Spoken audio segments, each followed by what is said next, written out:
诺贝尔经济奖得主 Robert Engle 应台湾桥梁计划访台，2月2日在东海大学以 A Financial Approach to Climate Risk 为题发表演说。Robert Engle 研发 Arch 模型，为金融市场资产定价、评估投资风险不可或缺的工具，于2003年与 Clive Granger 共同获得诺贝尔经济学奖。他曾多次访台，与台湾有深厚渊源。当年博士论文指导教授为中研院院士刘大中，在台湾有多位门生。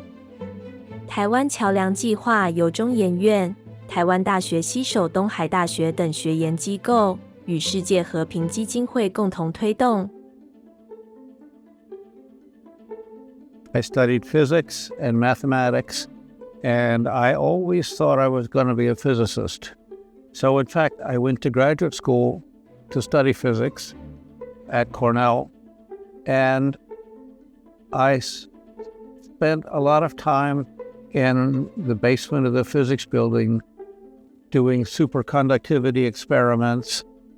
And I realized that if I was really successful in physics, there would be 10 people in the world that could understand what I did. And that wasn't enough. I wanted to do something that was more interesting to more people and had more benefits to the world.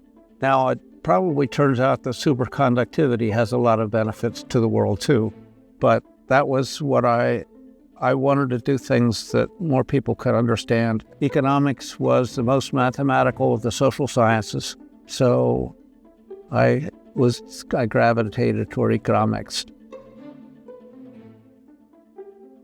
President Trump has been very anxious to stimulate the fossil energy companies.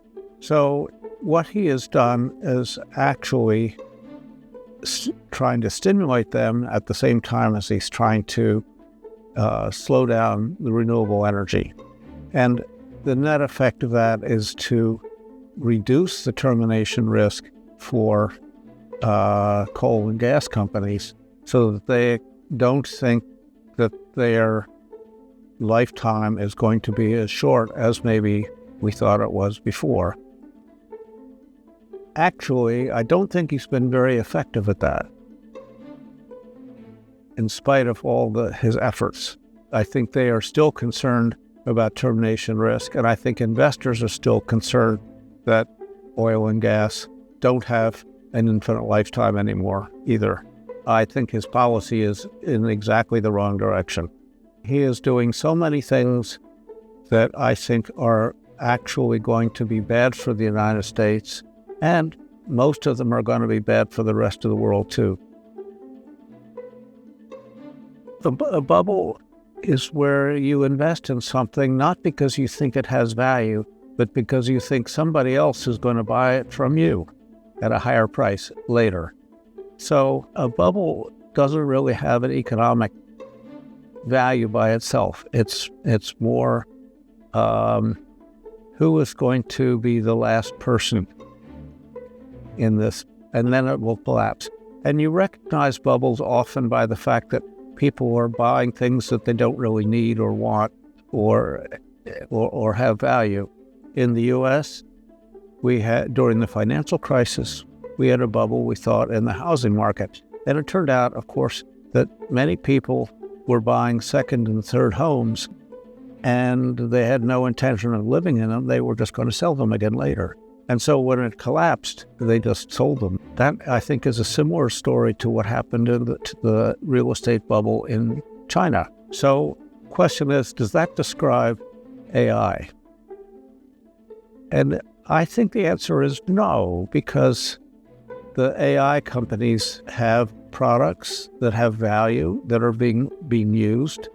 Microsoft and Amazon and Facebook are giant companies with lots of revenue, and they're putting this revenue in where they think it's profitable. So I don't really think that it's the same story. I don't think it's a bubble. We had a bubble in the internet around 2000. We call that the dot-com bubble. And there were many companies that hadn't even started yet, that had all this capital. They didn't know what they were going to do with it. And they went bankrupt. And there was no business associated with them at that point. So I think it's different.